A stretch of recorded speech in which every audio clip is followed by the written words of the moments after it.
اعوذ باللہ من الشیطان الرجیم، بسم اللہ الرحمن الرحیم۔ شروع اللہ کے نام سے جو بڑا مہربان اور نہایت رحم فرمانے والا ہے۔ تمام دیکھنے اور سننے والوں کو السلام علیکم۔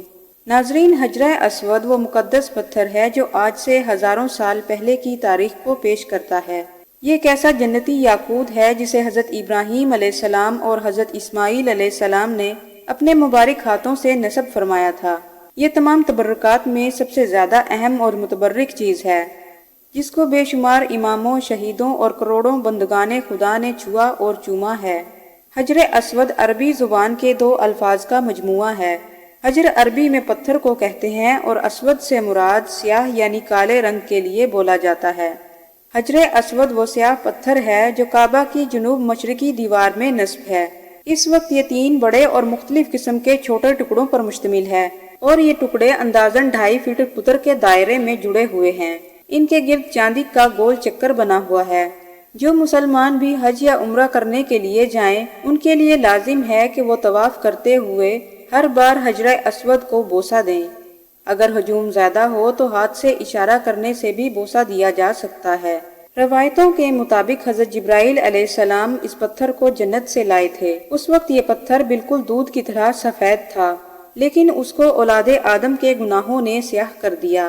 حجر اسود کی یہ خصوصیت ہے کہ نہ تو یہ پانی میں ڈوبتا ہے اور نہ ہی آگ میں ڈالنے سے گرم ہوتا ہے۔ اگر حجر اسود کی تاریخ پر نظر ڈالیں تو روایتوں سے معلوم ہوتا ہے کہ حجر اسود حضرت آدم علیہ السلام کے ساتھ زمین پر اتارا گیا تھا۔ حضرت عبداللہ رضی اللہ تعالی عنہ فرماتے ہیں کہ نبی کریم صلی اللہ علیہ وآلہ وسلم نے فرمایا، بلا شبہ حجر اسود اور مقام ابراہیم جنت کے یاقوتوں میں سے یاقوت ہیں۔ اللہ نے ان کے نور اور روشنی کو ختم کر دیا ہے۔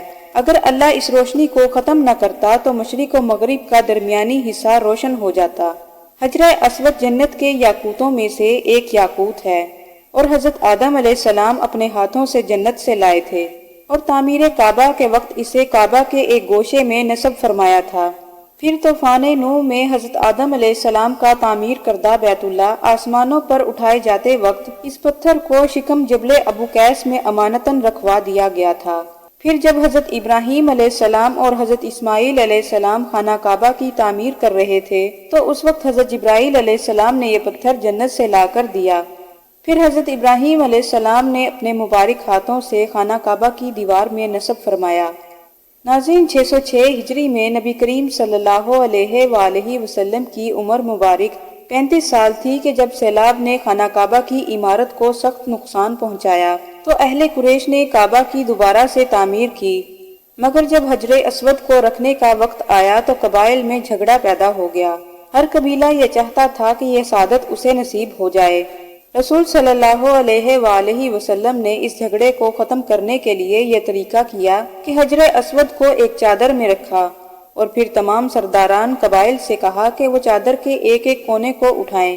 سب سرداروں نے مل کر چادر کو اٹھایا اور جب چادر اس مقام پر پہنچ گئی جہاں اس کو رکھا جانا تھا تو آپ صلی اللہ علیہ وآلہ وسلم نے اپنے مبارک ہاتھوں سے اس کو اٹھا کر دیوار کعبہ میں نصب کر دیا۔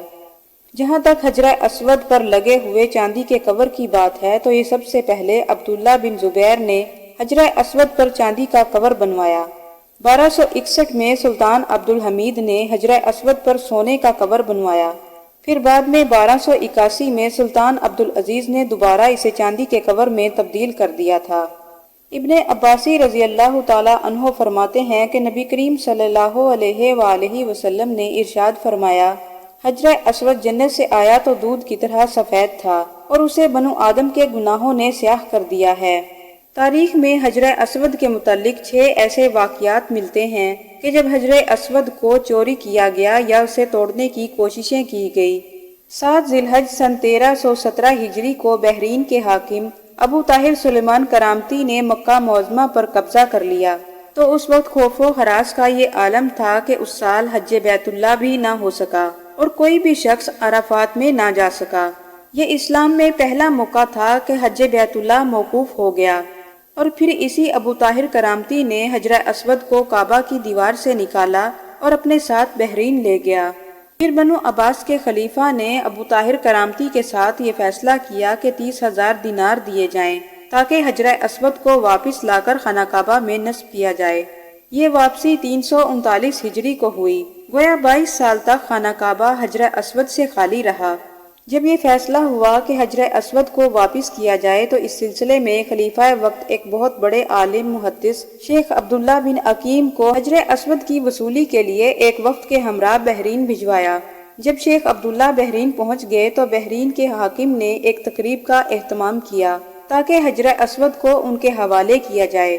جس دن اس حجر اسود کو گلاب سے نکالا گیا کہ حجر اسود ہے اور اس کو آپ اپنے ساتھ لے جائیں، تو محدث عبداللہ نے فرمایا کہ نہیں، بلکہ ہم حجر اسود میں 2 نشانیاں پاتے ہیں۔ اگر یہ پتھر اس معیار کے مطابق ہوا تو ہم اسے اپنے ساتھ لے جائیں گے۔ پہلی نشانی یہ ہے کہ یہ ڈوبتا نہیں، اور دوسری نشانی یہ ہے کہ اس کو آگ میں ڈالیں تو گرم نہیں ہوتا۔ اب اس پتھر کو جب پانی میں ڈالا گیا تو وہ ڈوب گیا، اور پھر آگ میں ڈالا گیا تو وہ سخت گرم ہو گیا۔ پھر محدث عبداللہ نے فرمایا کہ ہم اصل حجر اسود کو لے کر جائیں گے۔ پھر اصل حجر اسود لایا گیا اور اس کو پانی میں ڈالا گیا، مگر وہ نہ ڈوبا، اور پھر اس کو آگ میں ڈالا گیا تو بالکل گرم نہ ہوا۔ تو پھر محدث عبداللہ بولے کہ یہی ہمارا حجر اسود ہے، اور یہی کعبہ کی زینت ہے، اور یہی جنت والا پتھر ہے۔ اس وقت ابو طاہر کرامتی نے تعجب سے کہا کہ یہ تمہیں باتیں کس نے بتائیں؟ تو محدث عبداللہ نے فرمایا کہ یہ باتیں ہمیں نبی کریم صلی اللہ علیہ وآلہ وسلم سے ملی ہیں کہ حجر اسود پانی میں نہیں ڈوبتا، اور نہ ہی آگ میں ڈالنے سے یہ گرم ہوتا ہے۔ تو ابو طاہر نے کہا کہ یہ دین روایات سے بڑا مضبوط ہے۔